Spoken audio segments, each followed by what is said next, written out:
What's up, guys? My name's Chaotic, back at you guys the one a day, coming at you guys with another Euphoria of drug series, and we're touching on clonazolam today. So clonazolam, I have a lot of, bad moments and good moments, and definitely more good moments than bad moments. But honestly, this drug is not to be fucked with, alright? So do not ever abuse it. If you're ever gonna use it, honestly, you better not use it, because like I said, it's very, very hard to dose, and you need to volumetrically dose it. There's really no other way you can get around that. If you just take a little bit on your fingertip, there's always a chance you can overdose. I'm serious. And I've had it happen where I thought I was taking a little bit, but that shit made me fucking black out nearly. So you got to be real careful, okay? Just don't fuck with this shit like that. I don't know if it's around like that anymore, because I haven't seen it in 3 years. I got it 3 years ago. I never got it again, and I don't think I ever really want to get it again. It's just not really, too useful, right? Like, it's just the dose to freaking knockout coma ratio is way too small. Like, you will definitely comatose yourself really easily. It's just not going to be a fun time, all right? That's all I'm going to say. You're going to look like you're fucking in a coma, and if you got parents or whatever, someone's going to freak out. Yeah, just keep that in mind. You don't want to look like you just died on a substance. So that's pretty much what it does. It just puts you into a coma, right? But you'll still be breathing, but you can see how it's dangerous with any other substance, all right? So if you took that with, like, any other CNS depressant, you die. So yeah, don't ever abuse it, right? Anyways, so about the Euphoria, though. So I would say this is the most recreational comatose-like benzo I've ever done. Basically, if you manage to actually stay awake during the initial dose, as long as you don't redose, you should feel a lot more euphoric of a high. And what I mean by that is you probably would have to have a tolerance, because with no tolerance, this shit will knock you out, all right?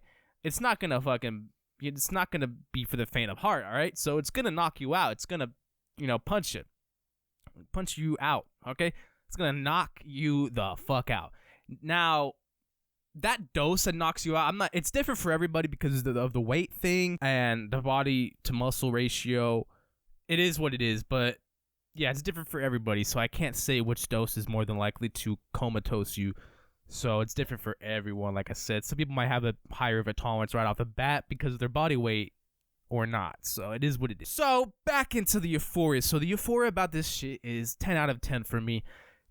It is the most sedating, cozy, warm feeling benzo I've ever done. So the Euphoria comes from it being a very, very good anxiolytic. Gets rid of anxiety like no other benzo. You'll have absolutely no panic attack on this stuff. You'll have a panic attack addressed for 12 hours, okay? It lasts up to 12 hours. Maybe even a little longer than that, but I think it'll just last up to 12 hours. So it's not the kind of drug you want to really be doing, even on an outing, because you're going to be fucked up way longer than everybody else, and you might just end up overdosing because who knows what else you mix it with. So this is the kind of benzo you'd want to just take at home. I'm going to be honest, you don't ever want to take this anywhere, okay? It's just... it is what it is. Like, I had a job interview on clonazolam, and man, that was tough. I had to drink some coffee. I had to drink a lot of caffeine just to balance that shit out. But I had to literally, physically think and keep my body from, like, rocking back and forth. Like, I was basically almost walking drunk, but because I control myself, I ended up walking straight enough to look normal. So, but it was just the most weird amnesia-like high as well. So the Euphoria comes from the amnesia quality of it, I think, since it kind of feels like it dissociates you. It's kind of euphoric, right?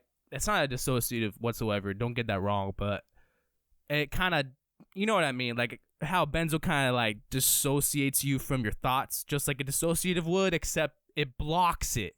Like it completely blocks your thoughts, right? So that's euphoric, right? If you have ongoing issues, if you have anxiety issues, like really, really bad anxiety issues, that's where the euphoria mainly is going to be coming from. And that's also why I assume it has a good euphoric quality to it, because the more anxiety it can reduce, the more euphoric it is, at least in my opinion, because I don't really have anxiety disorder, but my brain be hyperactive as fuck. So anything that can calm it down and balance that out is euphoric. So this stuff was very euphoric. It was top notch for me, man. It was like a Tislam Euphoria. If I would have a benzo to compare it to, it's like a Tislam's Euphoria, but extended duration, right? But that being so, it's a little more potent, right? It just feels a lot more strong than almost any other benzo out there. Like, you're not gonna find a benzo that can really compare to this, other than like when you start getting into like flubromazolam and shit. But don't fuck with that, please, okay? Do not fuck with flubro. Anyways, clonazolam, shit. Honestly, that's the same fucking thing. Don't fuck with that, okay? Use this video as harm reduction if you're already using it. But if you haven't used clonazolam, don't use this as a video to get you started. Don't do that. Don't do it. And please, please, don't do it around any family. I'm serious, because that is a recipe for disaster, okay? I had an instance where I got caught comatose on that shit. They thought fucking something was wrong with me, but thank God I was breathing, because if I wasn't breathing, hospital, man, hospital. So please be careful with this stuff. Anyways, other than that, it can be done like without any risk, okay? If you understand benzos, if you already have a benzo tolerance, honestly, do not ever fuck with this if you don't already have a tolerance for benzos. You must have an idea how high you can get before you try this, okay? It's kind of like an initiation. If you haven't gotten high on a regular benzo bar, you are not prepared to get high on this. So please, please, please, do not use this if you don't already have an idea of how high you can be. If you don't have an idea or a memory, or not a memory, right? Who would have a memory at that point, being barred the fuck out? But anyway, some people do. Honestly, for me, I can still form memories when I'm near blacked out on benzos. So, you know, fucking, I'm lucky, right?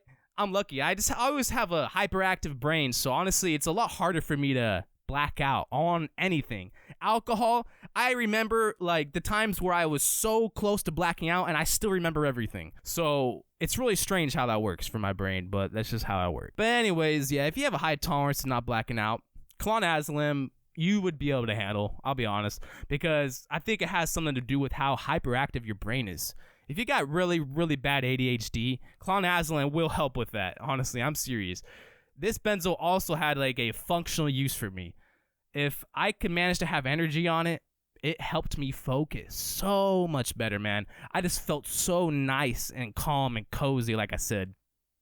And yeah, it was just awesome. I miss it, but I don't miss abusing it. I was sort of abusing it. Not really, but I was taking it more often than I should have, you know. And it is what it is. Last time I did it, I think I saved the tiniest little fucking fleck of powder. I'm serious. Like, this shit was just, it was caked on both sides of the bag, right? It looked like it would be almost nothing, right? But I know it was. That had to be like a microgram or some shit. Up to 250 micrograms or something of clonazolam. So, or I don't know, probably a little less than 0.2 micrograms.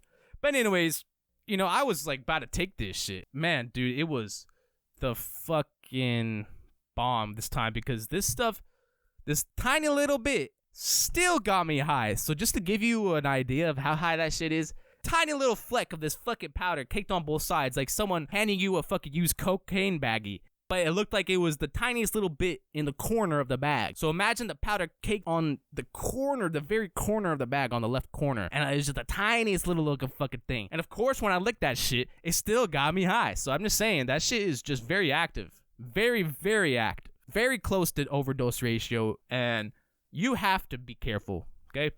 Other than that, dude, the Euphoria is non-comparable to any other benzo, I think. I think it's even better than flubromazolam. Even though that lasts longer, clonazolam is a little more euphoric because it's a little more recreational, like I said, and it lasts up to 12 hours. So I noticed with the shorter acting benzos, no matter what, they do be a little more euphoric. So because it's 12 hours, not 18 hours like flubromazolam and shit, or flualprazolam, that's with the half-life.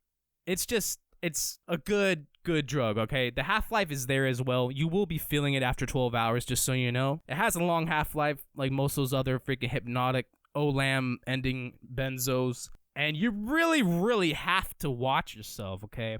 I just don't want you guys taking this shit and then thinking you could operate something on it, like a vehicle. That's a no-go. And yeah, I don't want you guys embarrassing yourself, freaking out your family or something. What if you fucking overdosed and someone walked in? They can't wake you up. Just so you know, and when you wake up eventually, you will have no memory of them trying to wake you up. So to add insult to injury, you totally blacked out, right, at that point. And that's not good. And from my high ass tolerance to blacking out, that shit made me black out. That was so unexpected. You have no idea. I never black out. And clonazepam was the only one to make me black out.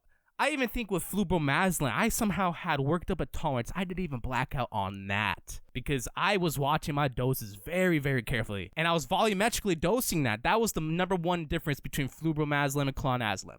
Flubromazolam was already in a liquid solution. Clonazepam was not. So you could already tell with the powder, obviously, you're going to overdose a lot easier, okay? And like I said, just even a little tiny bit on your fingertip could be enough to knock you out. So please. But by all means, okay, if you're already insisting on trying, okay, take these harm reduction practices in hand. Please do not redose on this stuff, okay? Just don't. All right? I know you really want to. And clonazepam actually has a little compulsion to redose. That's one thing I don't like about it. It has delusion of sobriety as well. So delusion of sobriety, it's going to make you want to redose. Do not redose. Fight that shit. Fight that urge, all right? Take it to the back, all right? Throw hands with that urge. Don't ever give in to that, all right? Throw hands, win that fight, all right? Don't give in to the urge to redose. Anyways, that is the best strategy you can do. Just don't redose, all right? Just don't do it, okay?